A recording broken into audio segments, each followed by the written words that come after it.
Hello, there's a thunderstorm brewing outside, but I am inside. I'm recording this on my phone, on the couch. Plato the dog, as is apparently usual every time I'm recording, is currently snoring next to me. Bobby, Voltaire the cat, is also sleeping. And I am about to chat with you or talk to you about bringing my next book to the French-speaking market. Before I start, I don't know if you've listened to last week's episode. It was about selling directly to my readers. And at the beginning of the episode, I talk about Kim's Convenience. And notably, New York Times article talking about the fact that the food in Kim's Convenience was quietly revolutionary because they do not go through any length to explain the reasoning behind the food. So some of it is comfort food, some of it is cultural in terms of this is something that a mother might make for their kids when she might be gone for a while or things like that. And I just wanted to say that, or to add that Jen Yoon, the actress who plays Umma on Kim's Convenience, has chimed in on the entire discussion with her own experience, saying that it was a difficult experience. And that, for example, when it comes to the food, she is the one who made sure, especially during the first 4 seasons, when they didn't have a cultural consultant, because they had a cultural consultant that was hired in season 5 at the cast's urging, and she was very helpful.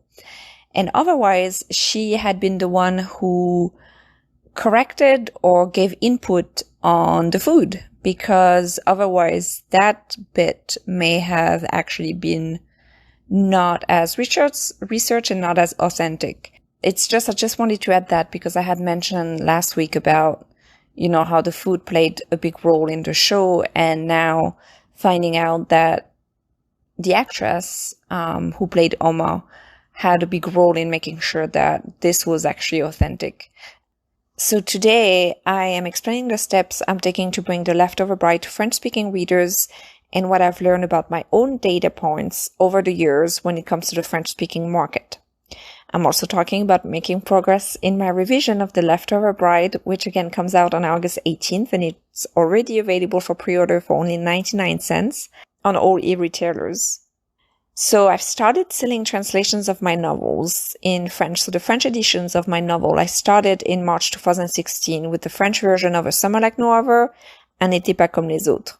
Since then, I have sold more than 9,000 copies of my French books, not counting the ones that I have sold through the French publisher who published print versions of 3 of my books, and the pages read when my books were in Kindle Select, Kindle Unlimited in France. I did put some of my books in Kindle Unlimited for a limited period of time. Some are actually in KU right now, but I will pull them out from KU so that all my books are white when the new one releases. When it comes to pages read in KU for the French editions of my books, I've had about 450,000 pages read. I've also been contacted by Amazon several times to put my books in some of their promos in France, even when my books were available widely, because they were doing so well. As I mentioned, I also got contacted by a French publisher because my books were doing so well in France. And not only on Amazon, they were doing great on Apple and Kobo and Google Play. So I price my French ebooks between €2.99 and €5.99 unless I have sales or they've been out for a while. I'm actually thinking about putting Un N'était pas comme les autres for free, like on perma free, to try to have more readers for it and to get more readers to get to know my work and buy the second book, always second best in French, is called Une Seconde Chance. So, and the reason why my books are not like when I'm going to put The Leftover Bride for pre-order in French, I am not going to put it at 99 cents for the pre-order. And the reason why is because I spend money on translating and advertising. It is more expensive for me to release a book in French than it is to release a book in English. Because again, I write in English, I don't write in French, so I need to hire a translator. I also do not translate my own books for many reasons. So, but again, France for me, or more broadly, the French-speaking market is a lucrative market, and also a market where I think I have figured out how to do Facebook ads, and a market where I have received many messages from readers. And it's also very close to my heart, since, I happen to be French. So as I've explained in the past episode, there was one time where I lost readers because I had to cancel a pre-order, as my translator at the time kind of ghosted me. Again, I hope she's okay. I wasn't able to find any information about her, like what she's up to, despite the fact that we had been working together on 3 other books and she never got back to me. I don't know what happened. And again, I just hope she's okay. So it was at the time that Amazon did not let you push your pre-order back. So they just canceled my pre-order and I lost all the pre-orders that I had, which was a financial disaster for me at the time, because doing follow-up at that time, and by financial disaster, I mean that, I'm paying for the translation and I need those pre-orders to get the buzz going and more people discovering my books. And then when the pre-order doesn't work, not everybody will pre-order it again. I think maybe some people might also be more worried about pre-ordering my book after they got a cancellation for one of them. And at the time, I was not, doing a lot of follow-up because I had just started treatment for Hodgkin's lymphoma back in 2017. And that book came out, that French book I mentioned came out in January, at the end, January 2018. But it was supposed to come out in November or December 2017. So I had a system in place, about milestones. Like I make sure that the translator is working on the book as it goes, and through milestones, and then I pay for the full book at the end, but I also pay throughout the translation. But I was not able to follow up as much as I normally do, and when it came time to really get, I think, the final file, I just didn't hear from her. With Upwork, I was able to get some of the money back, but I didn't ask for the money back that she had already translated. Like, I was not going to try to get the money for some work that she had done. It was just for one of the last milestones where I did not get the material that I was supposed to get delivered. And I was able to find another translator who finished the translation pretty quickly and was also very good, but delayed everything. So I'm about to put up on this very, great experience. I still, of course, continue to translate my English books into French, and I'm about to put up the French version of The Leftover Bride for pre-order on all e-retailers. And I'm going to share with you the steps I've taken so far and the job posting that I posted on Upwork. You might find that interesting. You might get a few ideas if you do happen to want to post a job on Upwork or anywhere else. Or if you hear from, mouth to word to mouth. If you hear about a translator in one of your authors groups who is very good and not necessarily super duper expensive, I mean, it can be also a possibility for you to find somebody that way. Since I speak French, I trust my ability to see if somebody would be a good fit for my books or not. So quick background and market information. A large percentage of the readers who read the French editions of my books are indeed located in France, but I can tell you that on Google Play only, I have sold down more than 100 books to countries such as Switzerland and Belgium and Canada and Hong Kong of my French editions. In addition, my Apple sales of those books also come from many different countries. They do not necessarily only come from France. I have a bit about something I found when I was doing research that, according to publishingperspective.com, the publishers, in France, it's usually the publishers who traditionally represent their authors' works and sell rights rather than agents. However, there is a growing number of literary agents in the country, and that's changing this dynamic. And I find that pretty interesting because part of my contracts with my French publisher, who published 3 of my novels, they had in the contract where they would be representing certain sales on my behalf. Like, they would be representing sales on my behalf also for other languages and things, which is something that I negotiated with them not to do. Like I retained the rights for all my translations and I retained the rights for certain audiovisual parts and everything because I had already, like my books were already available in other languages. But it was at the beginning in the contract, which, now that I think of it, well, even at the time I was kind of like, well, that's kind of interesting. But according to that, it's because some publishers represent their author's work and sell rights. So, yeah. But again, there are agents that are up and coming in France. I link to this article that also has a list of agents in France. If you're located in France and listening to this, or if you write in French and are looking for a French-speaking agent on my blog. I mean, of course, when you're trying to sell a translation, you could also try to get a foreign rights agent. Joanna Penn from The Creative Pen had an article about that a few years back. I'll look for it and I'll also link it. If you're also interested in the entire going international with your self-published books, recently she's had an author, a German author who lives in the US, who writes in English as well, talking about having her books translated and selling them in different markets. So I think she had also that on the podcast. So you can double check those two articles if you'd like. What I'm about to share with you is my experience going into the French-speaking market. It's kind of like a case study, if you will, because I'm pretty sure it's different depending from person to person. But I don't have a big data point on authors who may have gone into Kindle Unlimited or versus people who are wide and all that things. I'm mostly wide in France, or French-speaking rather. But I did, again, put sometimes my books in the equivalent of Kindle Unlimited in France. And on top of it, when it comes to the book markets, I have quite a few of my French readers who like to buy their paperback copies in stores.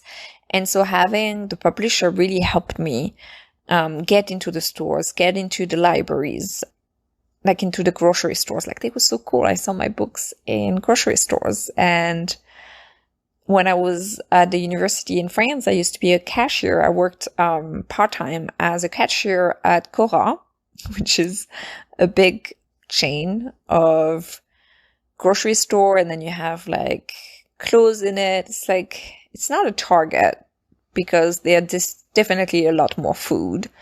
I'm trying to compare it. It's just a very big supermarket, but also with things that a Target would sell.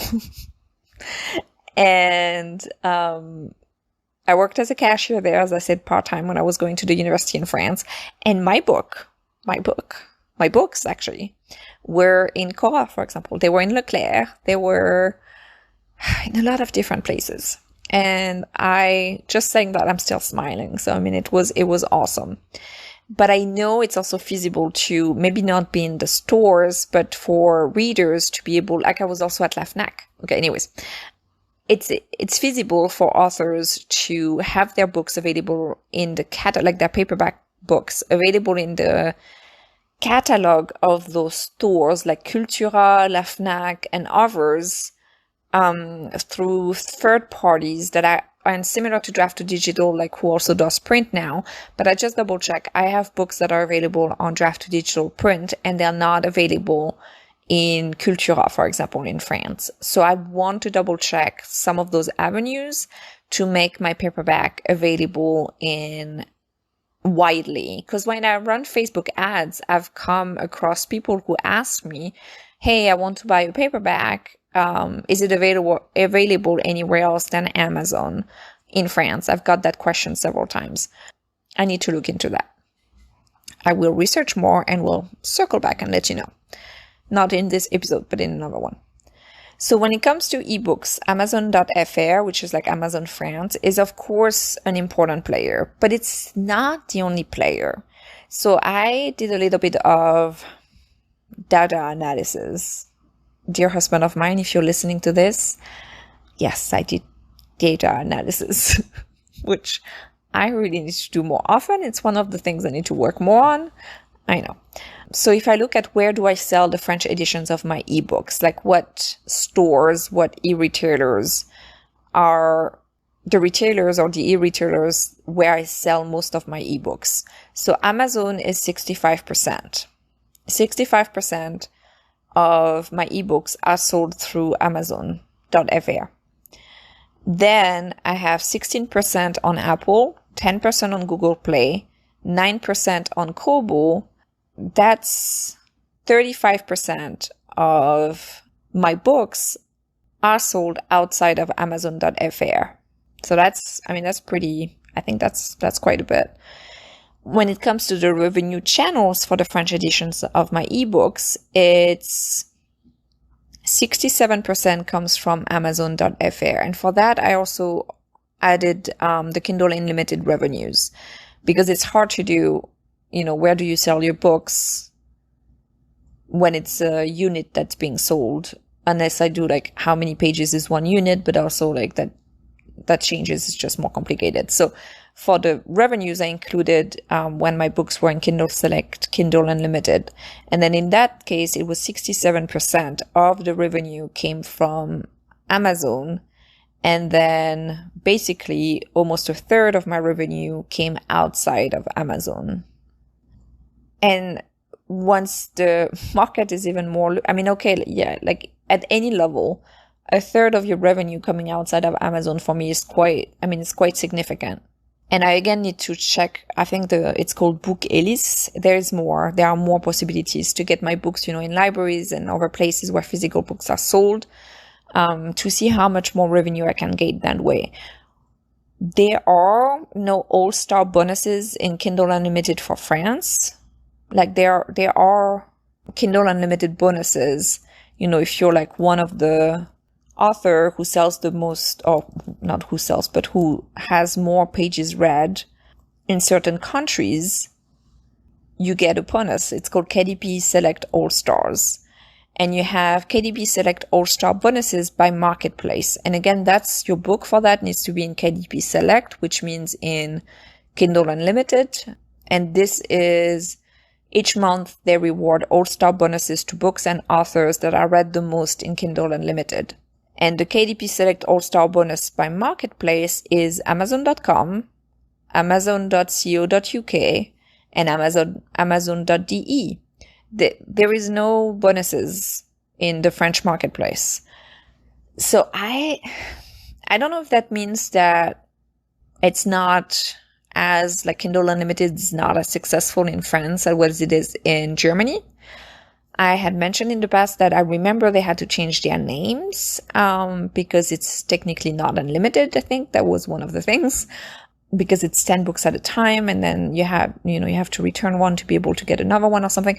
Anyways, there were some legal issues there. So I don't know if that's why. I don't know if it's because I've read that French readers also do like to get their ebooks from like other e-retailers like La Fnac, Cultura, others.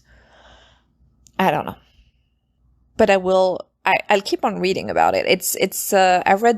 I've read information both in French and in English about the French market for books, and it's very interesting. I mean, they're saying that there's still like quite a bit of progress that could be done, or like of market shares that could be taken by the ebooks, that it's maybe not growing as fast as what they thought.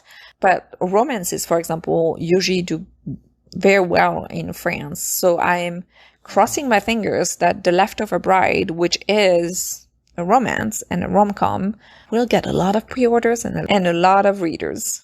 So how am I going to get this book that I'm still revising onto the French-speaking market? Well, the first step is getting my summary and title translated to put it up for pre-order.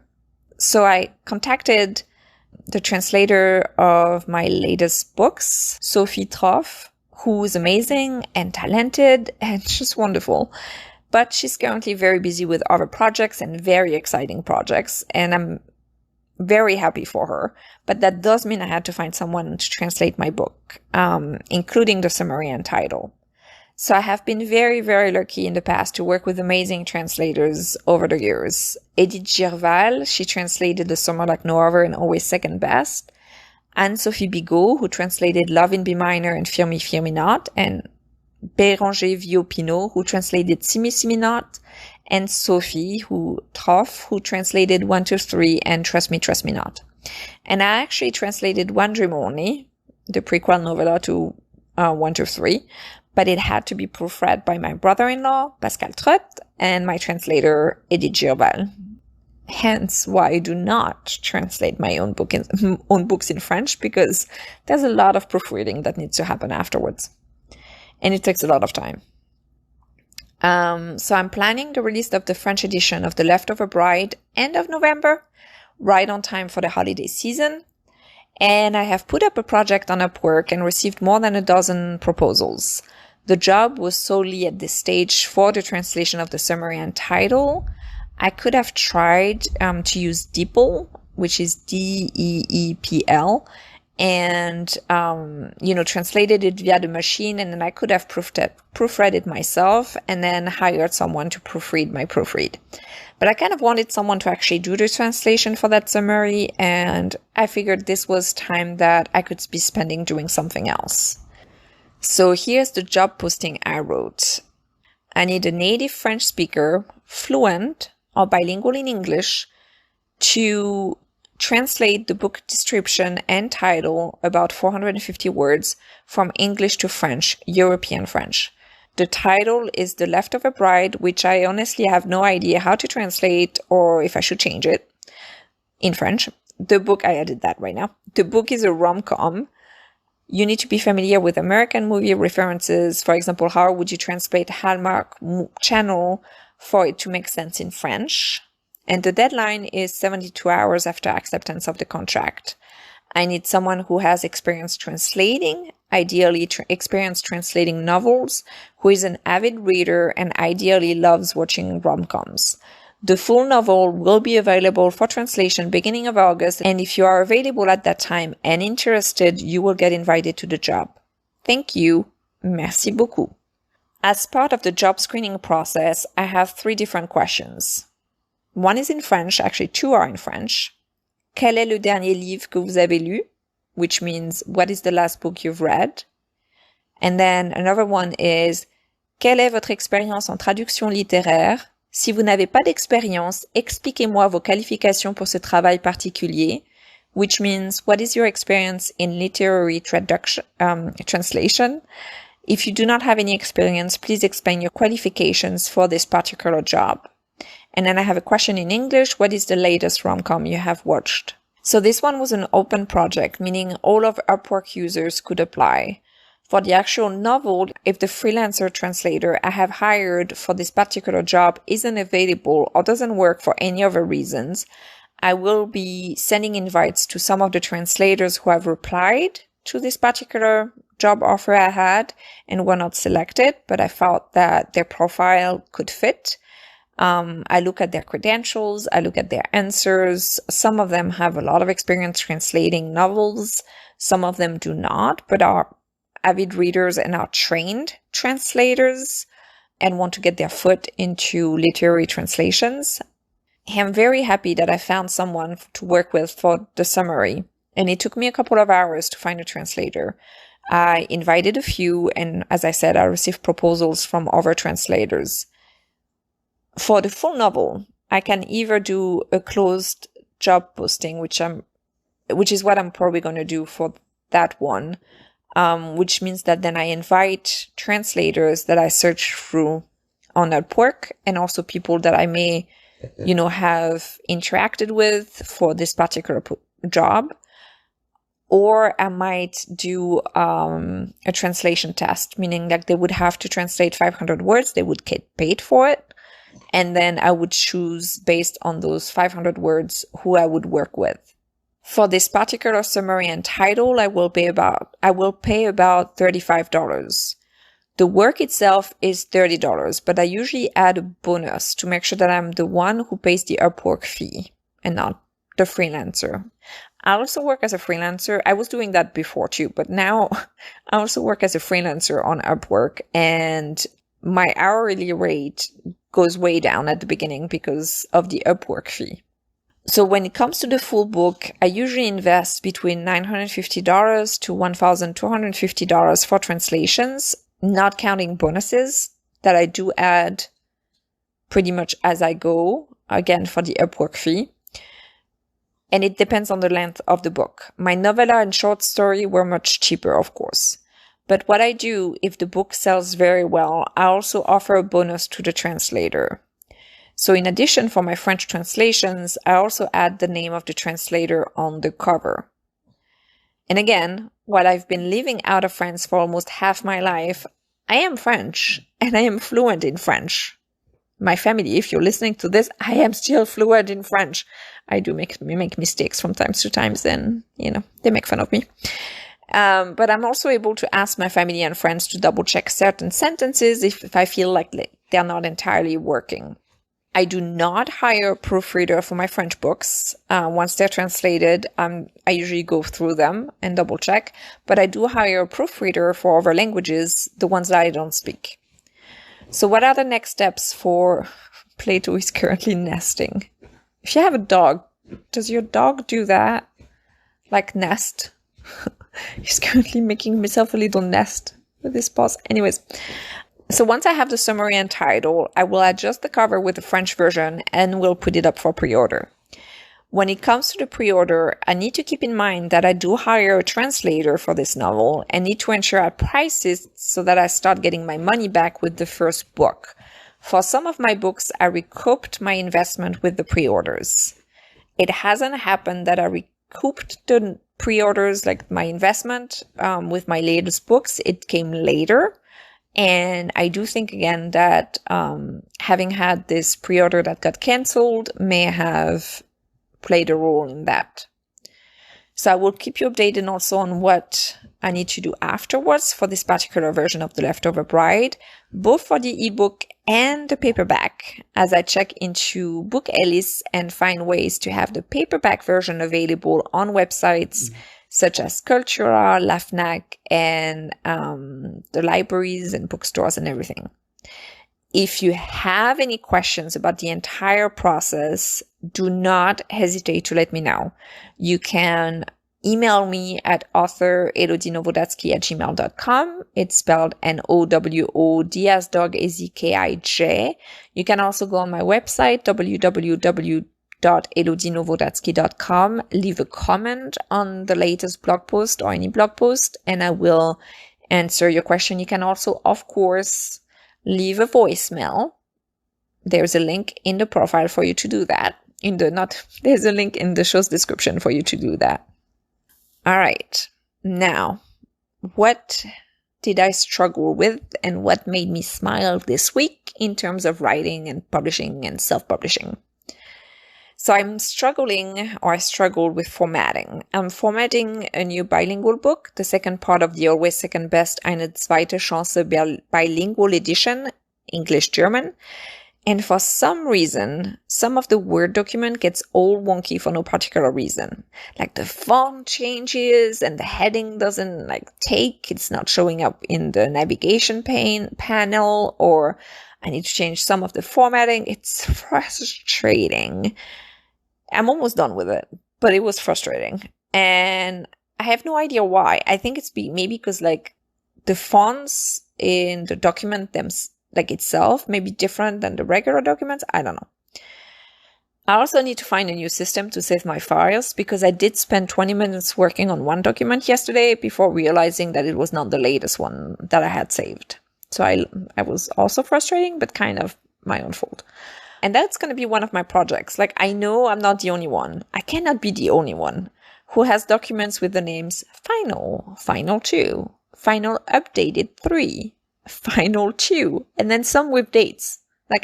Sometimes I have some with dates, which is how we used to save documents where I used to work. Sometimes we would have dates, and then you could add different version, and then the latest version would be the one, you didn't have different documents, they would just all be saved as version.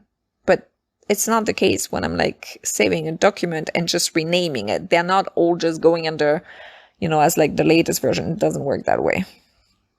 So I have to find something to organize my files on my computer. Why did I smile? Well, I have a few reasons. I am making great progress in my revision. I sent an excerpt to both my critic partners that got their seal of approval. I mean, I've sent more than one excerpt. We send excerpts almost every day. But this one, they said that was maybe one of their favorites. And I'm only going to share the beginning of it with you. I'm sharing the full excerpts with my newsletter subscribers. So if you want to get more info about The Leftover Bride and you like rom-coms and romance novels, and you can always join my newsletter for readers, and the link is in this show's description. But here's the excerpt. He watches me. I resist the urge to readjust my Santa hat and to ask him what else might be on his wish list and whether he's been naughty or nice. Again, there's more to this excerpt, and it's sent to my newsletter subscribers. And I have a cover. Well, I will have a cover. And I have a cover. So I worked on the second cover for The Leftover Bride. I have 2 covers that my readers can choose from. And if you are signed up to receive my readers newsletter, you should have gotten an email in your inbox on Friday, June 11th to help me choose the cover during the day. I don't think I'm sending it early in the morning, or that I sent it by the time you listen to this. I will be sharing the cover on the blog very, very soon. And for the second cover, which is technically the first cover in the email that I sent, I had a tailored illustration of Ryan and Sorka designed by the team at Camper Emporium. And I did do a video of putting it together, but it started taking way too long because I didn't have the right background. So I do have a video of recreating the cover, which I will share too, and a much longer video trying to get the right background, which I might do something with, but I ended up it was just taking way too long. I also found the font that I think I'm going to use for this series of standalones, depending on the cover that my readers are choosing. It's really pretty, but I do have to contact the designer of that font. So those are a few reasons that I smiled this week in regards publishing and writing and self-publishing. As always, if you have any questions, even if it's not related to the translation or getting, your book in different markets, don't hesitate to send me an email or leave a voicemail or leave a comment. And I will be talking to you next week. Oh, don't forget that I have an Instagram, if you're interested. That's called A Self-Published Author's Diary. I also have a YouTube channel that I'm still populating right now with videos. And if you could subscribe, share this podcast with your friends, or what else could you do? If you could rate and review, that would be awesome and very helpful, and I would truly, truly appreciate it. So Plato the dog is found another position, so now he's back to sleeping. The thunder is on and off outside, and I am about to finish the newsletter that I will be sending tomorrow, June 11th, to my readers. And happy writing if you're a writer, and to everyone, happy reading.